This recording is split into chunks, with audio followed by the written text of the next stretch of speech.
ang mga kwento ng pag-ibig, kwento ng buhay at kwento ng pag-asa dito sa Barangay Love Stories. Love Stories.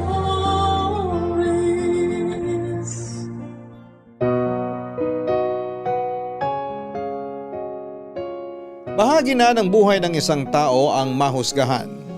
Lalo na kung ang iyong ipinaglalaban ay ang pangarap na minsan nang ipinagkait sa iyo ng kahirapan. Maaari kang pagtawanan at pagdudahan sa iyong abilidad. Pero kung matibay ang loob mo ay walang salita ang makakapigil sa iyo. Mapagtagumpayan kaya ng ating sender ang pakikipaglaban niya para sa kanyang pangarap hanggang sa dulo. Yan ang kwentong ating mapapakinggan ngayon dito sa mga kwento ng pag-ibig, buhay at pag-asa sa nangungunang Barangay Love Stories. Dear Papa Dudut, magandang araw sa iyo at sa lahat ng mga nakatutok ngayon sa inyong programa. Tawagin niyo na lamang ako sa pangalang Carlota. Taga Mindanao po ako. Dito na po ako lumaki at nakapag-asawa. Sa kasamaang palad ay nabiyuda ako sa edad pa lamang na 36 dahil naaksidente ang asawa ko habang nagmamaneho ng pampasada niyang jeep. Naiwan sa akin ang nag-iisa kong anak na si Vera na ngayon ay may sarili ng pamilya. Papadudot mula ng mag-asawa si Vera at magkaroon na rin ng mga anak ay namuhay na akong mag-isa. Gustuhin man ng anak ko na kunin na lamang ako at isama sa bahay nila ay tinanggihan ko siya dahil kaya ko pa naman. Ako po kasi yung klase ng tao na ayaw maramdaman, na kinakaawaan. Sa edad ko pong 59 ay malakas pa rin naman ako at naghahanap buhay bilang isang kwelang reseller ng mga damit at beauty products mula sa isang local brand. Hindi ko na po naisipang mag-asawa ulit mula nang mabiyuda ako. Nag-focus na lamang ako sa pagtatrabaho at nag-ipon para sa pangarap kong makapagtapos ng pag-aaral. Paminsan-minsan ay nag-aabot din ako sa mga apo ko. Hindi kasi tumatanggap ng pera mula sa akin si Vera dahil mas gusto niyang ipunin ko na lamang ito. Papadudot, kontento na po ako sa buhay ko noon at pakiramdam ko ay nagawa ko na lahat ng kailangan kong gawin. Maliban lang sa isang bagay. At yon ay ang makapagtapos ako ng pag-aaral. Kahit na isang taon na lamang ay magiging senior citizen ako.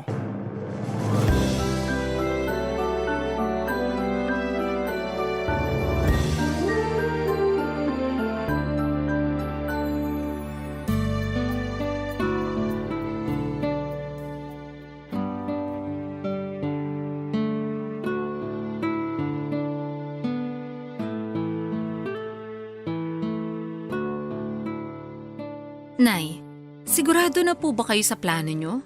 Anak, alam mo naman na matagal ko ng pangarap to, di ba? Alam ko naman po yun.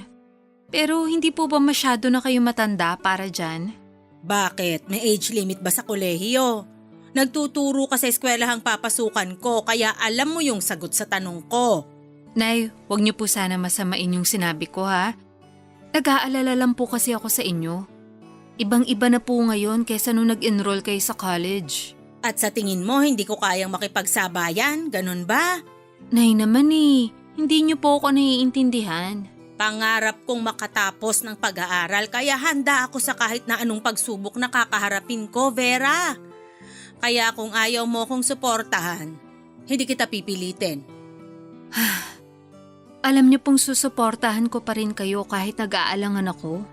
Kung hindi naman bukal sa kalooban mo, wag na lang. Sinay talaga oh. Nagtampo ka agad. Sorry na. Pakiramdam mo yata hindi ko nakakayaning ipasa yung mga leksyon na. Sus, ikaw pa ba, Nay? Valedictorian po kayo nung high school at naghakot pa ng awards. Sabi mo nga, marami nang nagbago ngayon. Ay, sorry na nga po. Nakapag-take na po ba kayo ng entrance exam? sabihan niyo lang ako. Pwede ko naman kayong samahan doon. Naku, wag na. Gagawin ko yun na mag-isa. Isa pa, nanood na ako ng mga free tutorial sa YouTube para ma-refresh ako. Malay mo, isa sa mga nireview ko ang lumabas sa entrance exam. E di may sigurado na akong tamang sagot, di ba?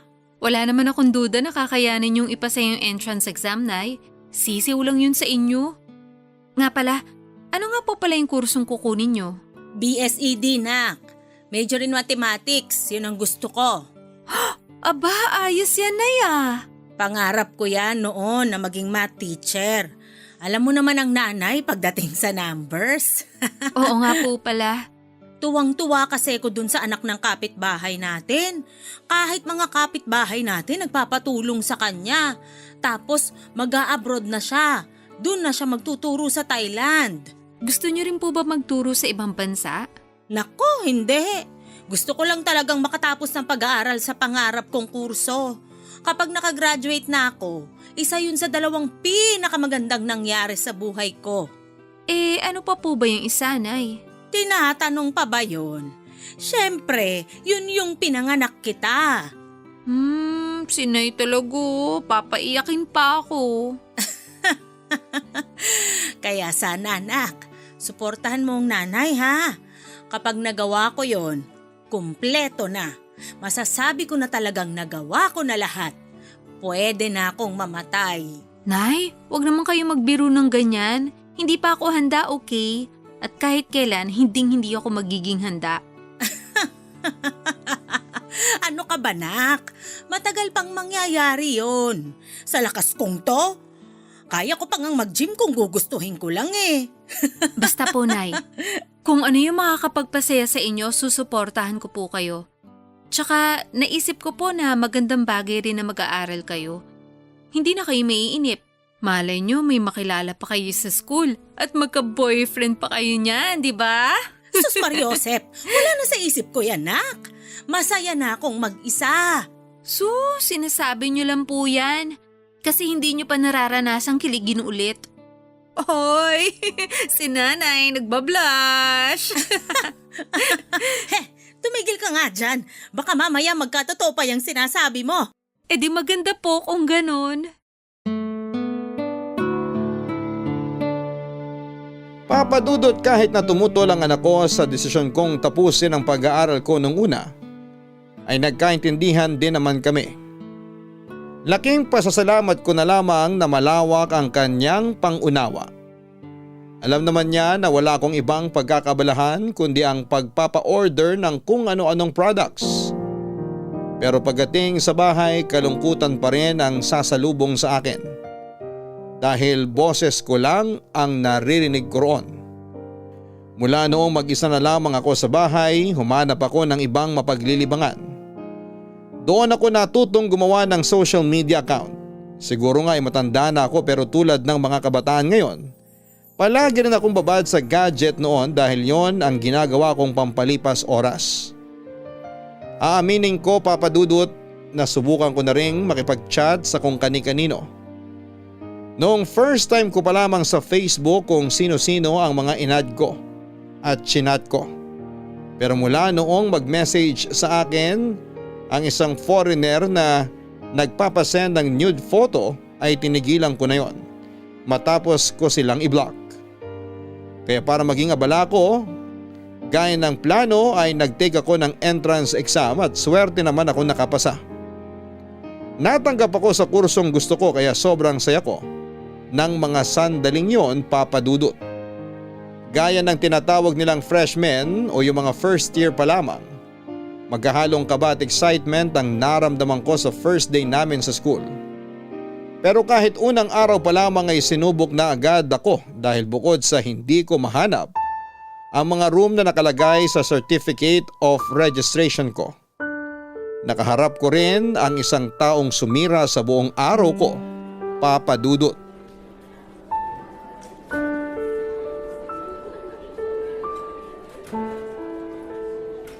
Ma'am, sandali lang po. Bawal po ang outsider dito. Anong outsider yung sinasabi mo? Estudyante ako rito. Ma'am, wag niyo naman po ako pagtaasan ng boses. Pwede naman po tayong mag-usap ng mahinahon. Kasi kung visitor po kayo rito o nanay kayo ng estudyante, papapasukin ko naman po kayo. Pero kailangan nyo munang isulat ang mga detalye nyo sa logbook para mabigyan ko kayo ng visitor's pass. Hindi ako visitor at mas lalong wala akong anak na nag-aaral dito. Instructor, meron. Naku ma'am, gasgas na po yung ganyang palusot para makapasok. Pasensya na po kayo pero may sinusunod lang po talaga akong proseso rito. Pakilagay na po yung detalye nyo sa logbook para hindi na tayo magtagal. Magtatagal talaga tayo rito kung hindi mo ako papapasukin. Estudyante nga ako rito. Nakapasa ako sa entrance exam at enrolled na rin. Gusto mo ng pruweba? Sigurado po ba kayong estudyante kayo rito? Bago lang po ako rito. Pero naging security guard na rin ako sa ibang eskwelahan noon. Kaya hindi nyo ako basta-bastang mapapaniwala. Pakilabas na lang po ang COR nyo kung meron po kayo. Ay, sandali. Kukunin ko lang dito sa bag. Ha, maghintay ka di pa mumukha ako sa yung estudyante nga ako rito. Ay, Ang tagal Mukhang niloloko nyo lang ako ma'am Umuwi na lang po kayo. alam mo, dapat sa'yo sinisisante. Kapag napatunayan ko sa'yo na estudyante ako, irereklamo kita. Naintindihan mo? Sige po ma'am, payag po ako. Basta patunayan nyo lang po na estudyante kayo rito. Pero kung hindi, hindi ko po talaga kayo papapasukin. Pasensya na po talaga, trabaho lang. Oh, yan yung COR ko. Nakita mo naman siguro yung pangalan ko, di ba? C-A-R-L-O-T-A, Carlota. Ako yon. May ID po ba kayo? Paano ako magkaka-ID agad? Bago nga lang ako, di ba? First year student ako sa BSIT. Naku ma'am, hindi po ako pwedeng magbase lang sa COR. Kasi pwedeng kinuha nyo lang to sa ibang estudyante na may pangalang Carlota. Bakit hindi mo na lang ako papasukin at ihatid sa registrar, ha? Para magkaalaman tayo. Hindi po ako pwedeng umalis sa pwesto ko ma'am. Kaya kung wala po kayong maipapakitang ID, umuwi na lang po kayo. Pasensya na po. Estudyante nga ako. Pangalan ko'y nandiyan sa COR. Wala nga po kayong... Excuse me, anong nangyayari dito? College instructor po ko sa university to, Manong. Pwede ko po bang malaman kung anong nangyari? Narinig ko po kasi na parang nagtatalo kayo. Pasensya na po ma'am. Nagpupumilit po kasi siyang pumasok. Sabi niya, estudyante raw po siya rito. At hindi po kayo naniwala sa kanya kasi matanda na siya para maging estudyante. Manong, estudyante po siya rito. Enrolled po siya. Naku, pasensya na po. Sige na po, pasok na po kayo ma'am. Huwag po kayong mag-alala, Manong. Alam ko naman na nag-iingat lang kayo. Teka, gano'n na lang yon? Gusto ko siya ireklamo. Ma'am, kung ano man po yung pananagutan ko sa nagawa ko ngayon, tatanggapin ko po. Malaya po kayong magreklamo. Pero bago po yun, hihingi po muna ako ng pasensya sa inyo. Bago lang po kasi ako rito at kakasimula ko lang ngayong araw. Ay, sige na, sige na. Kung di lang ako malilate sa klase ko Salamat po ma'am. Pasensya na po ulit. Tsaka good luck po sa klase nyo. Papadudod sakalang naniwala sa akin ng security guard na yon na estudyante nga ako sa eskwelahang yon. Nang anak ko na mismo ang nagpatunay nito. Pero ang kagandahan doon ay tinupad ng anak ko ang hiling ko sa kanya na hindi niya gagamitin ang pagiging anak niya para tulungan ako. Hindi siya nagpakilala bilang anak ko kahit na nagkaroon ng kaunting problema sa unang araw pa lamang ng kolehiyo. Malinaw sa aming dalawa na instructor siya at estudyante lamang ako. Kapag oras ng trabaho niya at oras naman ng klase ko. Pero dahil sa business department siya nagtuturo ay hindi ako kasama sa mga klaseng hawak niya. Nalaman ko na Lito pala ang pangalan ng security guard na humarang sa akin sa gate. Pero dahil nakapag-usap na kami ng anak ko, hindi na ako nagsampa ng reklamo. Bago lang daw kasi ito roon at mukhang kailangan din ng trabaho. Pero aaminin ko na medyo napahanga ko sa paninindigan niya, Papadudot. Marunong din siyang tumanggap ng pagkakamali. Ang kaso, tuwing nakikita ko siya ay mas naaalala ko yung araw na napagkamalan niya akong outsider. Palagi pa rin niya akong binabate tuwing dumadaan ako sa harapan niya. Lagi rin siyang nakangiti at ako naman ay lagi ko siyang sinusungitan. Nang mga sumunod na araw, available na ang uniform na pinatahi ko, kaya naisuot ko rin po ito kaagad kinabukasan matapos labahan. At mula nang mag-uniform ako ay parang naging kakaiba ang ngiti ni Lito tuwing dumadaan ako sa harapan niya. Lalo na nung unang beses niyang nakita na suot ko yon. Hindi ko alam pero pakiwari ko noon ay bigla siyang nakaramdam ng paghanga sa akin. Papa Dudut.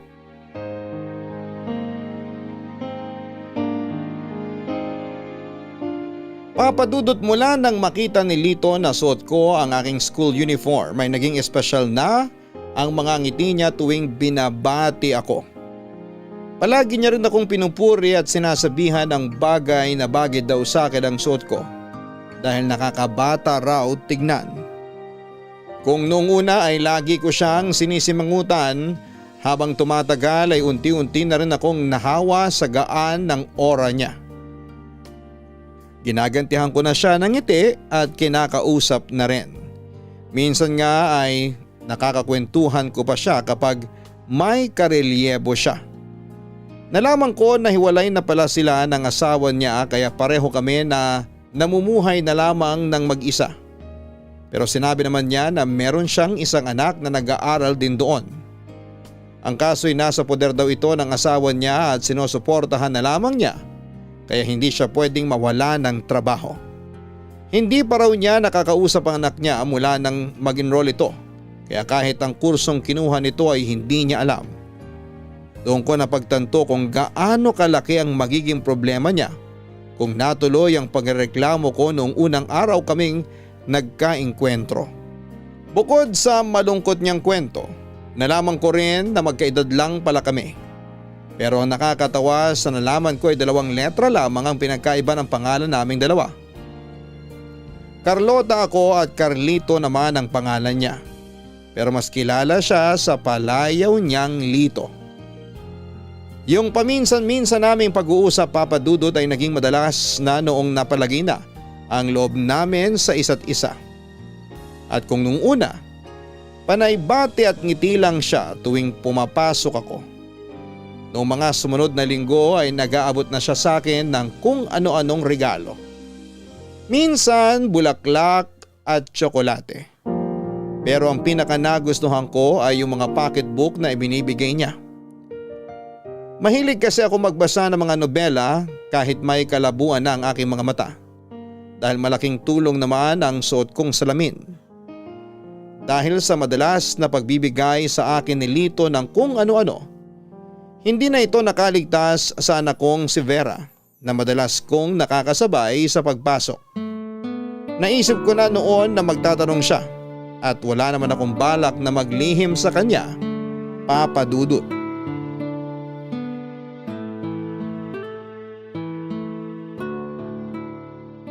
Parang ngayon ka na lang uli dumalaw sa akin, naka. Namiss mo ba ako?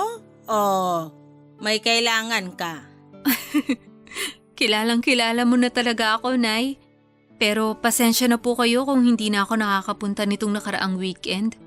Sobrang busy lang po talaga. Ayos lang yon. Siyempre nanay ka na rin kaya marami ka nang inaasikaso. Pero ano nga ba yung sadya mo, nak? Alam ko namang hindi yung tungkol sa pera. Napaka-imposible. At tama po kayo ulit. Tungkol saan ba to? Sa manliligaw nyo, yung mga dala nyong regalo halos araw-araw na may bago. Nanliligaw po ba sa inyo si Manong Guard? Lito ang pangalan niya. Ay, taray naman ni nanay. So, tapos na pala kayo sa getting to know each other stage. Level up na po ba to? Oy Vera, tigil-tigilan mo ako dyan sa panunukso mo. Magkaibigan lang kami ni Lito. Huwag mong bigyan ng mali siya yon. Hindi siya nanliligaw sa akin. Gustos naman si nanay, nahiya pa sa akin. Halata naman pong pumapag-ibig na kayo eh. Tingnan niyo po yung magkabila niyong pisngi. Namumula kapag nababanggit niyo si Mang Lito. Ay nako, umuwi ka na. Hinahanap ka na ng mga anak mo. Naku, Nay. Kung miiwas ka lang sa mga tanong ko, sorry po kasi sadyang makulit tong anak niyo. Nakita ko po kasi kayong dalawa ni Mang Lito nung nakaraan. Seryosong-seryoso nga po kayong nag-uusap, kaya hindi ko na kayo inistorbo. Kaya feeling ko talaga naglilihim na kayo sa akin. Malabo yung sinasabi mo. Hindi na nga ako mag-aasawa, di ba? Kung ayaw niyo po mag-asawa, pwede namang boyfriend muna. Bagay kaya kayo namang Lito. In fairness, lakas ng chemistry niyong dalawa. Mabait lang talaga yung tao kaya nagbibigay sa akin ng regalo. A token of friendship. Pero boto pa rin talaga ako kay Mang Lito kaya isiship ko kayong dalawa. Malay mo, ligawan ka na. Sa tanda ko nang magpapaligaw pa ako? Kung kaedad kita, pwede pa siguro. Pero yung naghihintay na lang maging senior citizen? Malabo, anak. Nay, nakalimutan niyo na po ba yung sinabi niyo sa akin nung high school pa lang ako? Sabi niyo po, hindi edad ang magdidikta sa buhay ng isang tao. Kaya ganun din sa pag-ibig. Hindi edad yung magdidikta sa atin kundi puso at isip. Ilan taon na po ba yun si Mang Lito? 59 din, kagaya ko. Saka hiwalay na raw siya sa asawa niya. Yun naman pala eh. Iwalay na sa asawa. Go mo na yan, Nay. Alam mo ikaw, sulsulera ka eh. Hindi na ako magbo-boyfriend. Masyado na akong matanda para doon. Tignan po natin kung sasabihin niyo pa rin yan kapag tinamaan na kayo kay Mang Lito. Hay nako, kinikilabutan ako sa'yo, Vera. Mabuti pa, umuwi ka na. Hindi yung kinukulit mo pa ako tungkol sa litong yon. Mahalay niyo po, nasa 59 talaga ang true love. Tigilan mo na yan. Hindi ako pumasok sa kolehiyo para maghanap ng maboboyfriend. Gusto kong makatapos. Yun lang. Tagal niyo na po kayong walang kilig sa katawan. Sige na, Nay. Kapag hindi ka pa nagka-boyfriend bago ka mag-senior, baka makalimutan niyo na rin kung paano kiligin. Sayang naman. Hay, bahala ka nga dyan. Magluluto na ako ng hapunan ko. Kung gusto mong kumain dito, maghintay ka. Kung hindi naman, umuwi ka na kaysa dinadaldal mo ko. Magbabasa pa ako ng libro mamaya. Ito na po, uuwi na. Baka kailangan niyo rin kasi ng me time habang ninanamnam yung kilig sa mga regalo ni Mang Lito. Bye, Nay. Sweet dreams na rin po mamaya. Papadudot sadyang mapanukso ang anak kong si Vera kaya nasanay na ako sa kanya. Nagkukunwari lang naman akong naiinis para tigilan na niya ang kakatukso sa akin. Pero hindi ko naman magawang mapikon sa simple niyang panunukso. Matagal na rin kasi niyang gustong magkaroon ako ng kasama sa buhay. May sumubok na rin manligaw sa akin bago ko pa makilala si Lito pero tinanggihan ko. Kahit noong nag-aaral na ako ay palagi pa rin akong inaabangan ng kapitbahay naming yon at nililibre ng sakay tuwing hinahatid ako sa school.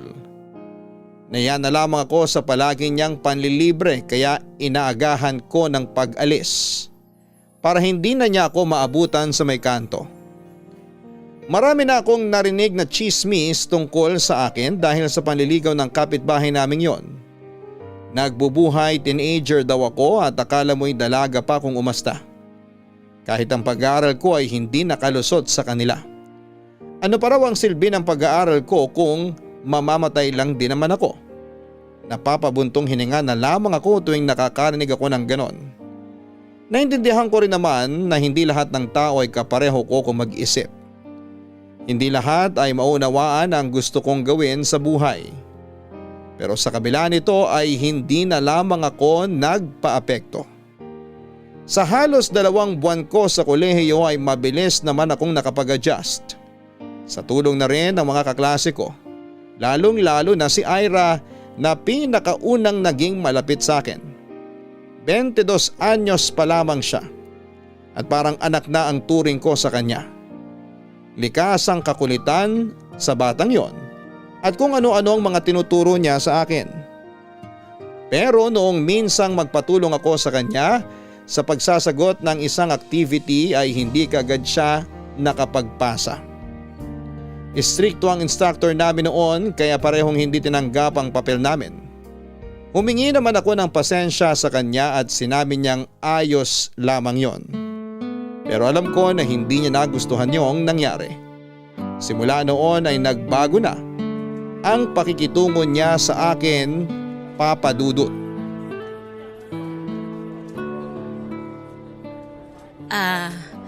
Pwede bang makiupo sa tabi mo? Malawak pa naman po yung space. Pasensya ka na, naabala yata kita. Pero salamat ha.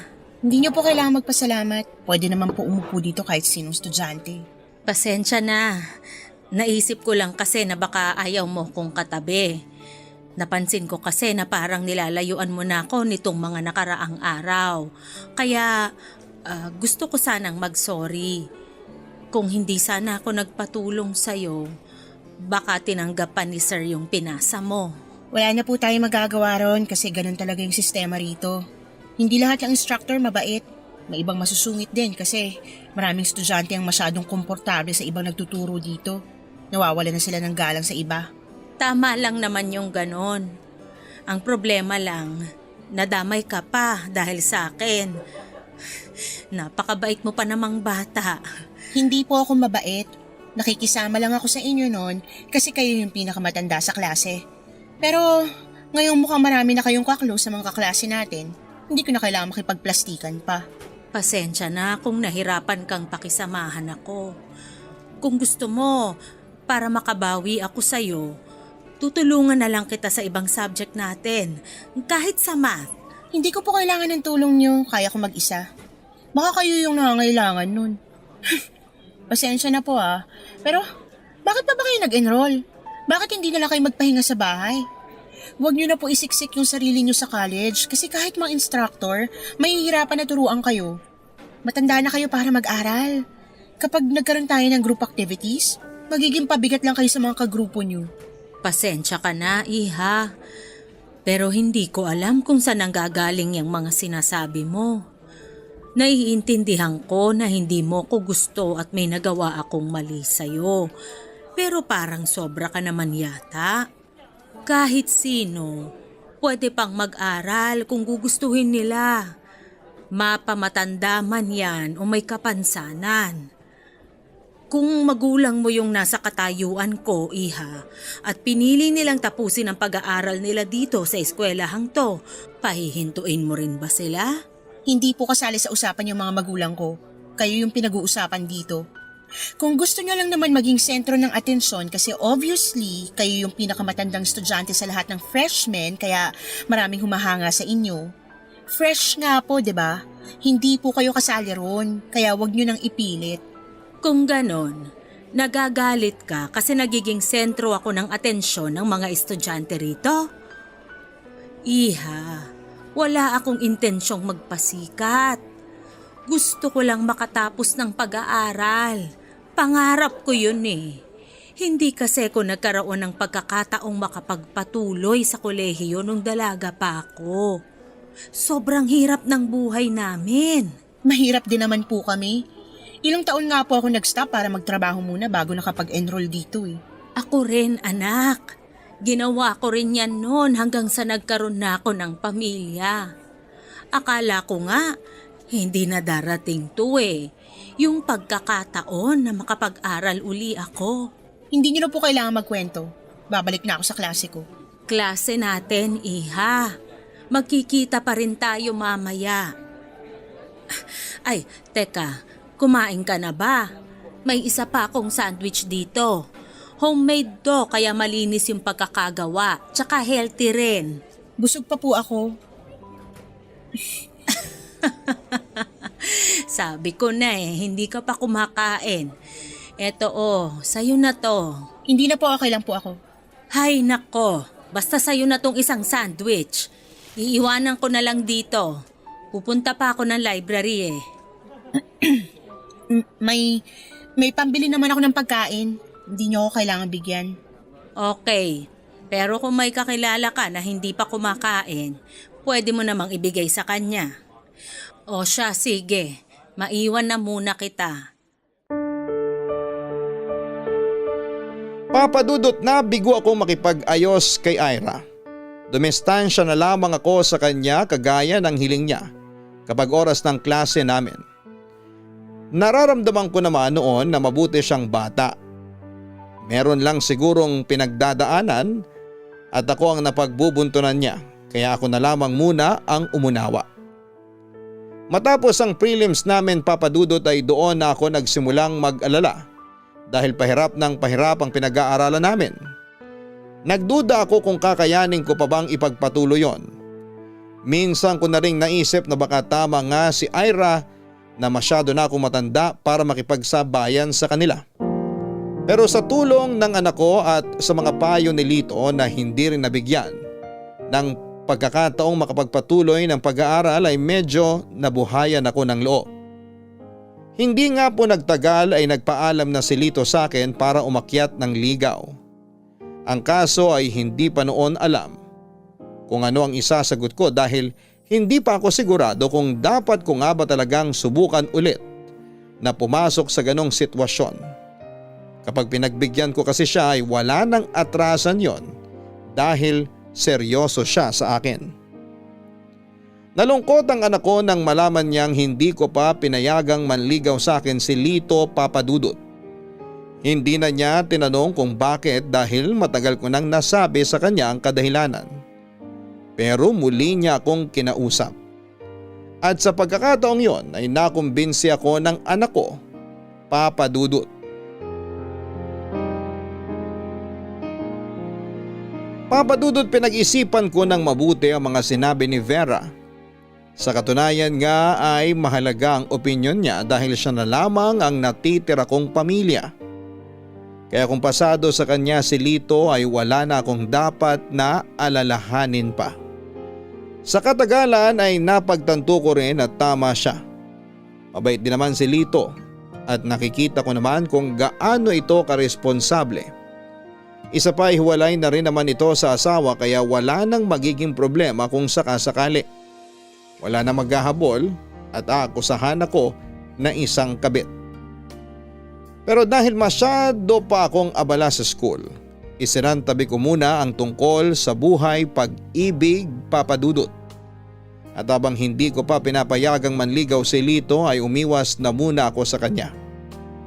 Alam kong nalungkot siya pero bahagi yon ang pagsubok ko sa kanya noon. Kapag hindi siya sumuko sa kabila ng pag-iwas ko, marahil nga ay tama ang magiging desisyon ko. Pero habang hindi pa kami nag-uusap ay itinuon ko muna ang atensyon ko sa pag-aaral, Papadudut. Mahirap pala talagang makipagsabayan sa mga bata. Tuwing may ginagawa kami sa computer lab, lagi akong naiiwan dahil mabagal akong makatapos sa activity namin. Kahit simple pa lamang yon.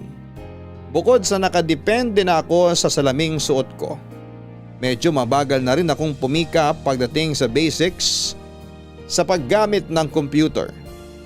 Tinutulungan naman ako ng mga kaklase ko pero dahil nahihiya ako sa instructor namin ay pinilit kong matuto ng mag-isa. Hindi ako nahiyang magtanong kahit na parang anak ko na yung instructor namin. Halos lahat nga ng nagtuturo doon ay mga bata pa. Kung merong mang may edad na, ako pa rin yung mas matanda. Ang nakakatuwa lang noon ay hindi nila ako binigyan ng special treatment. Trinato nila ako na parang isang regular na estudyante sa eskwelahang yon. At matapos ang 2 linggong subsub ko sa pag-aaral, ay nagkaroon na ako ng pagkakataong kausapin si Lito nang puntahan niya ako sa bahay ko, Papadudut. Akala ko hindi mo na ako papapasukin dito sa bahay mo eh. Sus, bakit ko naman gagawin yon? Iniiwasan mo na kasi ako eh. Binabati kita tuwing pumapasok ka pero nilalampasan mo na lang ako. Akala ko tuloy, ayaw mo na sa akin. Bilis mo namang magtampo. Hindi ba pwedeng nagmamadali lang? Pero pasensya ka na ha. Nahirapan din kasi ko nitong nakaraang 2 linggo. Ay, hindi ko nga alam kung tama pa bang pinasok ko to. Yung mag-aral uli at makipagsabayan sa mga estudyanteng parang mga anak ko na. Kayang-kaya mo yan, ikaw pa. Tsaka bagay na bagay sa yung uniforme mo. Estudyanteng-estudyante ang dating. Tapos ang bango-bango mo pa tuwing dumadaan ka ron sa pwesto ko. Ay sus, kaya tanda-tanda na, bolero pa. Siya nga pala, may dala ko para sa'yo. Ano yan? Nakabox pa. Ikaw talaga, nag-abala ka pa. Mga panghaplas to. Ano? Panghaplas? Bakit naman yan ang naisipan mong ibigay sa akin? May nakapagsabi kasi sa akin na yung ganitong edad natin, hindi na kinikilig sa pabulaklak at tsokolate. Kaya ayun, ibinagay ko na lang sa edad at pangangailangan natin. Ayos ba? Kahit ano namang ibigay mo sa akin, ayos lang. Tatanggapin ko yan at magpapasalamat pa rin ako sa'yo. Talaga? Oo naman. O siya, akin na. Eto. Mamaya ako na lang bubuksan. Total sinabi mo na rin naman kung ano yung laman. Ay, naghapunan ka na ba? Oo, tapos na.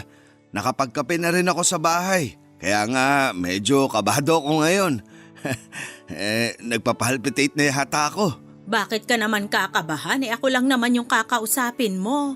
Hindi ka basta lang, Carlota. Maganda ka at matalino. Kaya naisip ko rin na baka maging alangan tayo sa isa't isa. Ikaw lang ang nag-iisip niyan. Buti ka nga may pangmatagalan ka ng trabaho.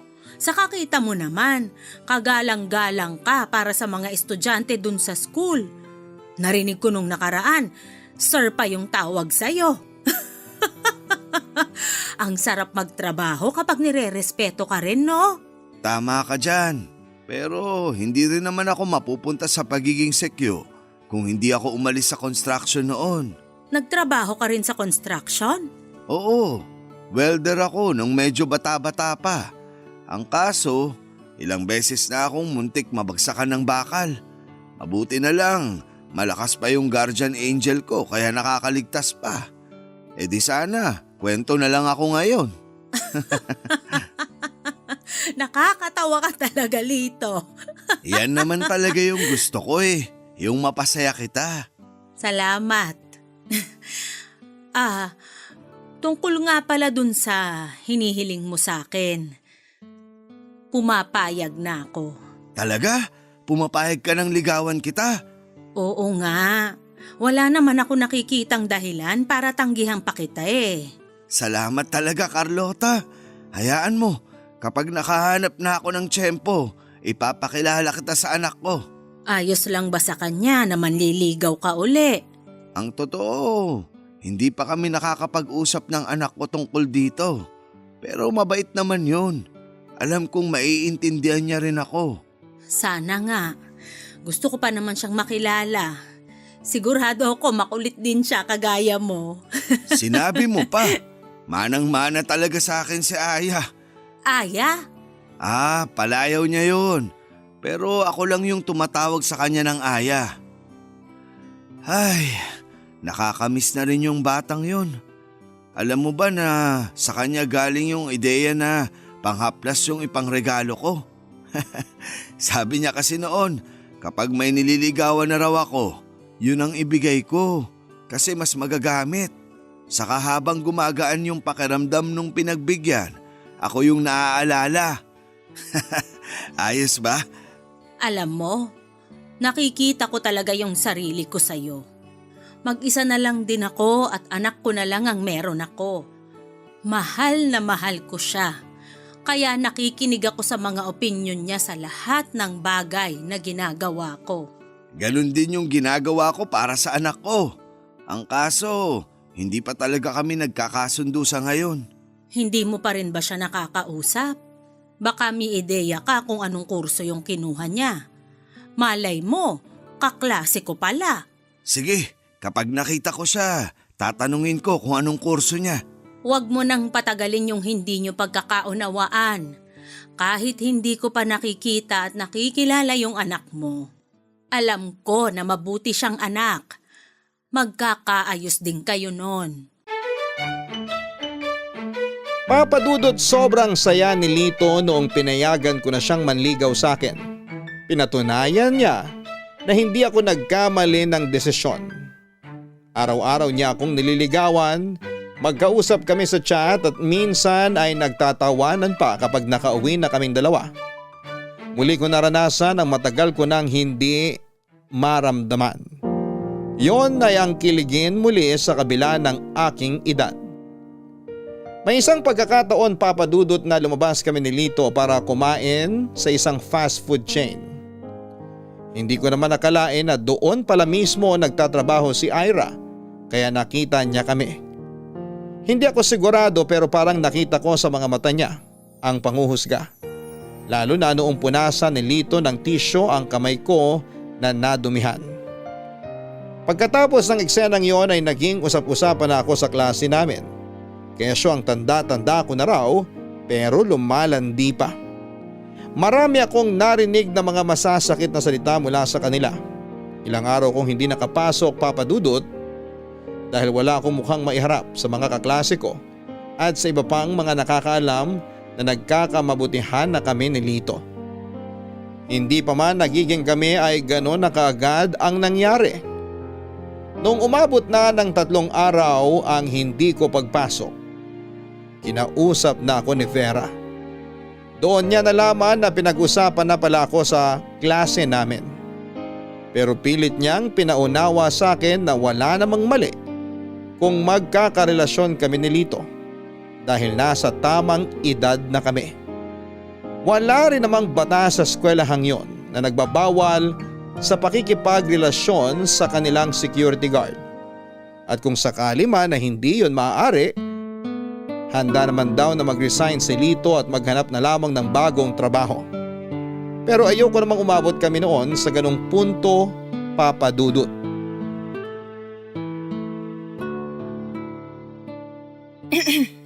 Excuse me po, Nay Carlota, pwede ko po ba kayo makausap? Oo naman, anak. Gusto rin sana kita kasing kausapin tungkol dun sa nakita mo nung nakaraang linggo. Yung sa amin ni Lito. Ano naman po meron dun? Ay, pasensya na kung itatanong ko to sa'yo pero ikaw ba yung nagpakalat sa mga kaklase natin na nililigawan ako ni Lito? Hala, ako po talaga. Ngayon naman, may pagkamaldita lang po ako pero hindi ko po yun magagawa sa inyo. Tsaka, kaya ko nga po kayo kakausapin kasi gusto ko pong humingi ng pasensya sa naging pakikitungo ko po sa inyo nung nakaraan. Hindi ko rin po talaga akalain na magagawa ko yun sa inyo eh. Ano ka ba? Ayos na yon. Huwag mo nang isipin yon, anak. Pero gusto ko rin sanang humingi ng pasensya at napagbintangan pa kita. Ayos lang po yun. Hindi ko naman po kayo masisisi kasi ako pa lang dito sa klase natin yung nagpakita ng kagaspangan ng ugali sa inyo. Tsaka, pwede pong wag na lang natin pag-usapan yun ngayon. Lalo lang po kasi ako nakokonsensya eh. Alam niyo po, para makabawi po ako sa inyo, ililibre ko na lang kayo ng milk tea mamaya pagkatapos ng susunod nating klase. Nako, pasensya ka na anak, pero hindi ako umiinom ng milk tea. Tubig lang, ayos na ako. Pansit malabon po kaya? Teka, paborito ko yun ah. Sakto po pala eh. Ano, G po ba kayo mamaya? G? Anong ibig sabihin nun? Ang ibig ko pong sabihin kung sasama po kayo. Sorry na po. Ang bagets niyo po kasing tingnan kaya akala ko kaedad ko lang kayo eh. Ikaw talaga. Binola mo pa ako. Hindi ko po kayo binobola, walang halong etsyos yun, Nay. Pakibulong naman po kung anong sabon niyo para kahit tumanda na ako, ganyan pa rin ako. Ikaw talaga. Wala naman to sa sabon. Puro healthy lang talaga yung mga kinakain ko. Kung gusto mo, pasyal ka sa bahay ko minsan. Ipagluluto kita ng ulam na puro gulay. Hindi nyo na po kailangang imbitahin. Darating din po tayo dyan. Aba, mukhang may binabalak ang isorpresa ako sa bahay ah. Parang gano'n na nga po. Siya nga pala, Iha. Napapansin ko kasi nitong nakaraan na parang palagi kang malungkot. May problema ba kayo sa pamilya nyo? Sige na nga po, magkukwento na ako. Total, okay naman na po tayo. Sige, magkwento ka lang. Makikinig ako. Hindi po kasi kami okay ng tatay ko.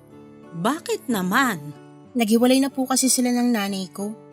Alam ko naman na mahal pa niya si mama nung naghiwalay sila pero hindi na siya nag-abala pang ayusin yung hindi nila pagkakaunawaan. Parang tinanggap na lang niya kaagad na sira na yung pamilya namin. Hindi niya man lang naisip na masasaktan ako sa paghihiwalay nila. Tapos nitong nakaraan lang, nalaman ko na may nililigawan na pala siya. Yung nanay mo, nasaan na siya? Nandun po sa kinakasama niya. May 2 anak na po sila. At doon na din po ako nakatira. Ang kaso, hindi ko kasundo yung kinakasama ng nanay ko. Wala na rin palang magagawa yung tatay mo kahit pilitin niyang makipagbalikan sa nanay mo. Tama po kayo. Noong una, naiinis po ako dun sa nililigawan niya pero itong nakaraan lang, napag-isip-isip ko rin na wala na nga talagang pag-asa magkabalikan sina mama at papa. At si papa naman, deserve niya rin maging masaya. Nasaan na ba yung papa mo? Nandito po sa school. Talaga?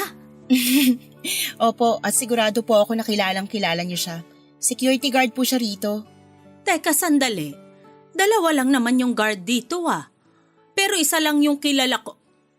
Si Lito ba yung tatay mo? Wala na pong iba.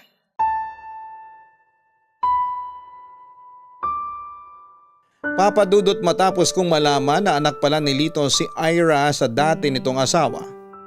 Saka ko lang lubusang naunawaan kung bakit biglang nagbago ang pakikitungo niya sa akin. Siguro ay matagal na niyang nakikita na nag-uusap kami ng tatay niya kaya nakapagbitaw siya ng masasakit na salita. Pero hindi ko naman magawang magalit sa kabila noon dahil bilang isang ina. Naintindihan ko ang pakiramdam niya noong panahong yon. Pero sa nangyari hindi ko talaga lubos maisip na mag-ama pala sila. Napansin ko na noon na pareho ang apelyido nila pero hindi naman ako nag-isip ng kung ano. Marami naman talagang magkakapareho ang apelyido. Lalo na kung common lamang ito. Isa pa, hindi alam ni Lito ang kurso ng anak niya dahil sa nanay nito na nakakausap niya tuwing nagpapadala ng pera. Yung tungkol naman sa pagpapakalat ng tungkol sa amin ni Lito ay nalaman ko na may isa pa pala kaming kaklase na nakakita sa amin sa fast food noong kumakain kami. Nakilala ko na kung sino ang kaklase naming yon at humingi na rin ito ng dispensa sa mga nangyari. Naglabas ako ng saloobin sa anak ko at hiningi ko ang opinyon niya sa nangyayari kay Ira. Pareho silang nag-iisang anak kaya alam kong maunawaan niya ito. Nagulat pa siya nung sinabi ko na anak ito ni Lito. Ganon din naman ang naging reaksyon ko. Dahil hindi ko naman nakalaing kaklase ko pala ang anak ng lalaking nanliligaw sa akin. Siguro'y hindi niya rin alam ang tungkol doon dahil malabong magkwento sa kanya si Ira. Sana pala ay naitanong ko kaagad sa kanya kung ano ang totoong pangalan ng anak niya.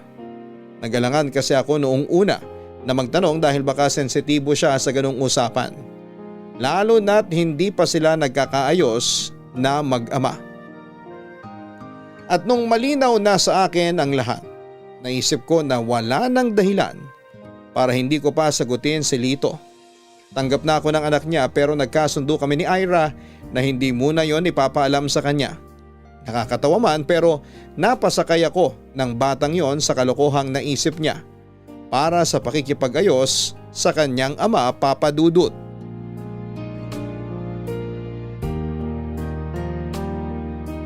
Papa Dudut, kinausap ko si Lito tungkol sa anak niyang si Ira.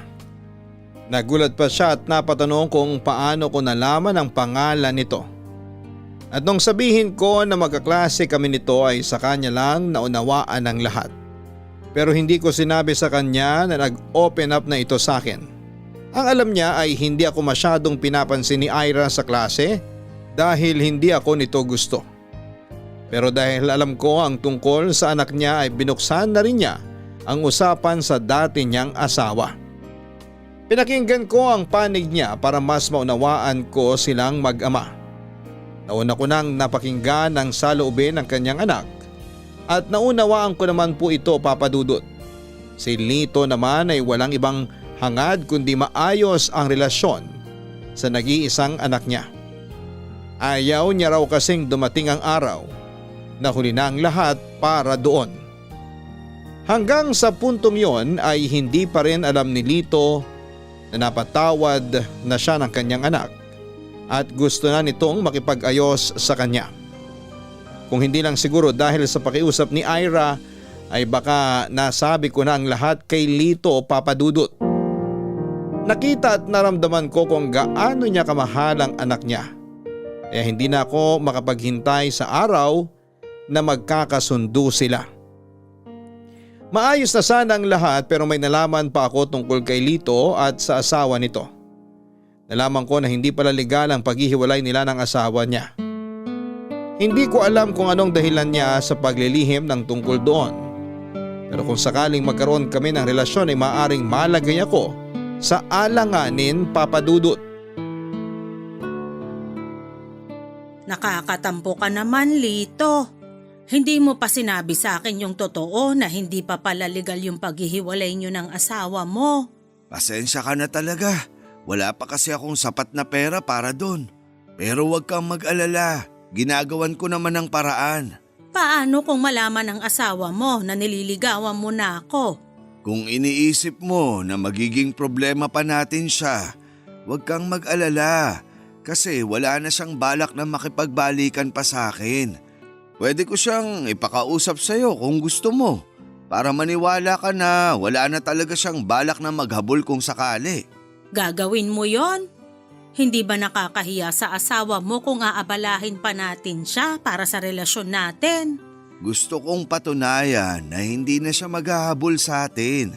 Kaya sana huwag ka na masyadong mag-alala. Ang mabuti pa, mag-date na lang tayo. Ngayon? Bukas. Pwede mo na bang isama yung anak mo? Baka sakaling magkasundo na kami kapag kasama ka na namin. Oo naman. Gagawin ko ng paraan na maisama ko siya para maipakilala ko na siya sa'yo. Kahit na magkaklase pala kayo. Mabait yun. Sigurado ako na magkakasundo kayo. Pero syempre, kailangan ko munang ipaunawa sa kanya yung sitwasyon nating dalawa. Saka alam mo naman, medyo masama pa yung loob sa akin. Nadamay ka pa tuloy. Walang problema sa akin yon. Pero sa palagay ko, mahihirapan kang pagkasunduin kami. Mas masungit pa sa akin yun eh. Sa tingin ko nga. Teka, ako naman yung may tanong sa'yo. Ano yon? May pag-asa ba ako sa'yo? Pambihira. Para naman tayong mga teenager dyan sa tanong mo. Huwag na muna nating isipin yung edad natin. Araw-araw na nga nating nararamdaman yun. Lalo na kapag nirarayuma eh. Hindi ko lang kasi maiwasan. Sa susunod na taon, pareho na tayong senior. Ayaw mo ba nun? Kapag partner na kita, may karamay ka na tuwing nirarayuma. May kasama ka ng magkape sa umaga at magsimba tuwing linggo. Isang bagay na lang yung hindi na natin magagawa eh. Ano, yung magkaroon ng anak? Hindi na talaga pwede. Kung mayaman siguro tayo, posible pa yon. Wala namang problema sa akin kahit hindi na tayo magkaanak. May Ira pa naman ako at may Vera ka pa. Kahit silang dalawa na lang, magiging buo na tayo. Tama ka naman dyan. Saka may alaga ka namang aso. Pwede na nating ituring na anak yun. May tawag sila dun eh. Poor parent yata yun. Pambihira ka talaga. Mahirap na nga tayo. Ipapamukha mo pa lalo. Fair parent yon. Ano ka ba? Katunog din naman eh. Pwede na yun. Ay, siya nga pala. Hindi mo ba naisipang mag-aral uli? Nako, hindi yan para sa akin. Masaya na ako sa trabaho ko bilang sekyo. Pero nung kabataan mo, may pangarap ka bang kurso? Nung kabataan ko, gusto ko talagang maging piloto. Ang kaso, pangmayaman lang yung kursong yon. Pero kahit papano naman, 'di ba?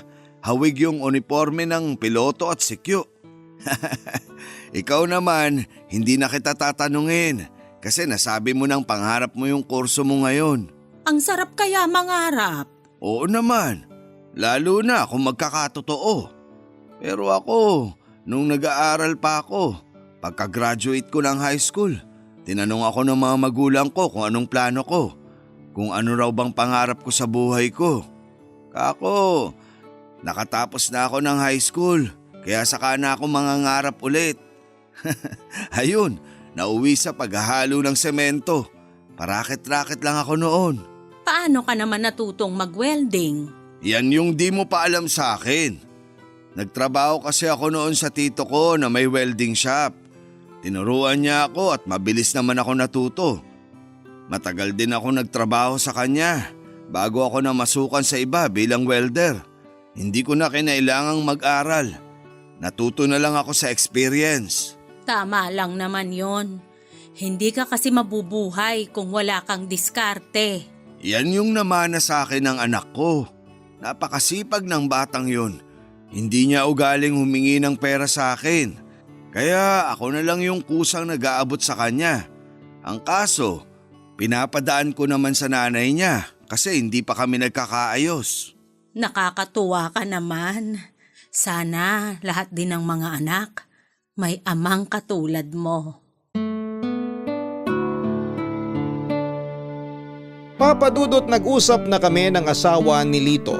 Nakaharap ko siya mismo noong araw na nagkakilala kami. Mabait naman pala siya at maayos ding kausap. Kaya doon naging malinaw sa akin na wala nga talaga siyang balak na maghabol pa sa dati niyang asawa. Pumayag na rin ito na kay Lito na uuwi ang anak nila. Pero bilang isang ina, ibinili niya sa akin si Ira. Nangako naman ako na aalagaan ko at ituturing ko ito na parang tunay ko ng anak. Yun ang una at huling pag-uusap namin ng asawa ni Lito. Makalipas lang ang mahigit 1 linggo mula noong nabigyang linaw. Ang mga bagay-bagay ay sinagot ko na si Lito, Papa Dudut. Maayos na ang lahat kaya hindi ko na kailangan pang alalahanin ang mga bagay na pumipigil sa akin noon para bigyan ng pagkakataon ng aming relasyon. Sa pagkakataong yon ay hindi na kami naglihim sa isa't isa. At mula noong maging kami ay nakatanim na sa isip namin na magkasama na kami hanggang sa huling hininga. Dahil nangungupahan lang noon si Lito sa isang maliit na apartment ay nagkasundo kami na magsama na lamang sa bahay ko. Yun din naman ang gusto ng anak kong si Vera. Doon na rin balak tumira ni Ira pero bago pa man sila tuluyang lumipat sa bahay ko ay binigyan niya muna kami ng pagkakataong magkausap. Sa husay naming magpanggap ay wala pa rin kaalam-alam si Lito na matagal na kaming magkasundo ng kanyang anak, Papa Dudut.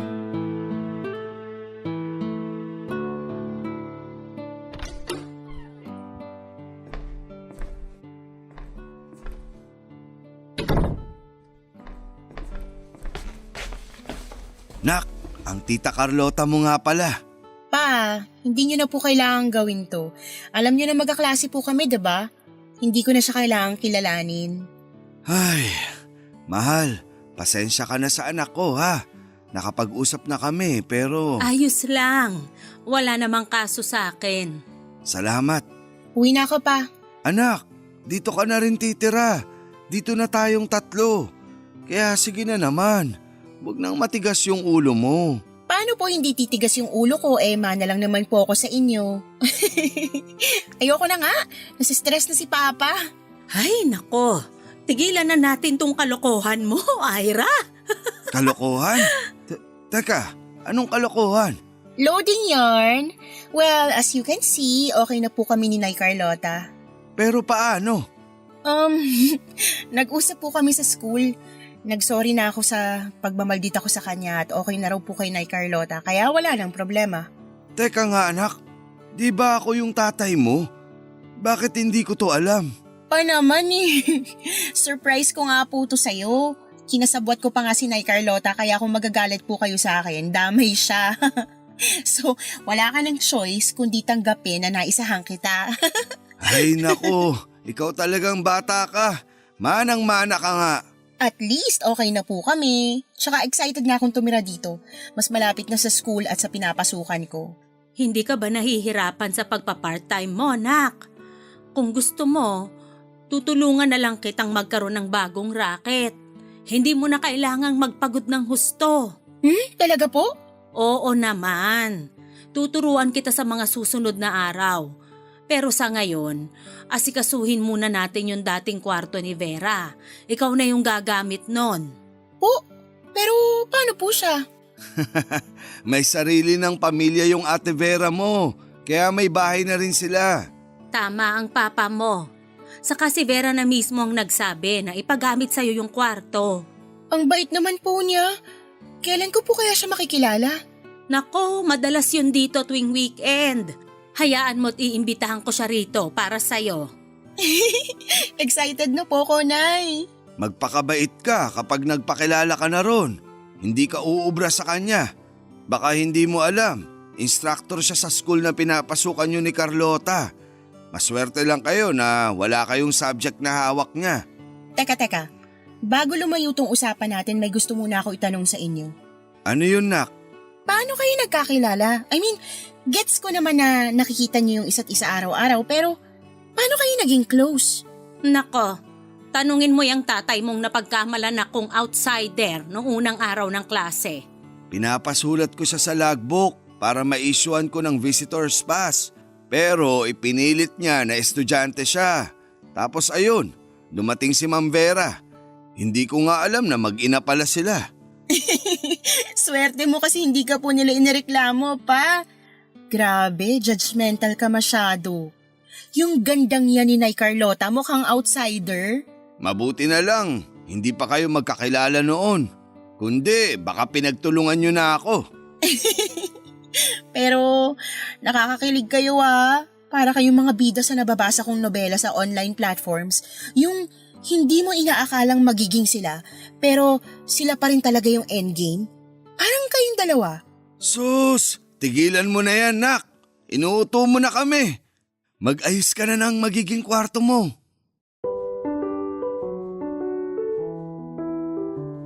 Papa Dudut, hindi na kami nagplano pang magpakasal ni Lito dahil kasal pa rin siya sa asawa niya.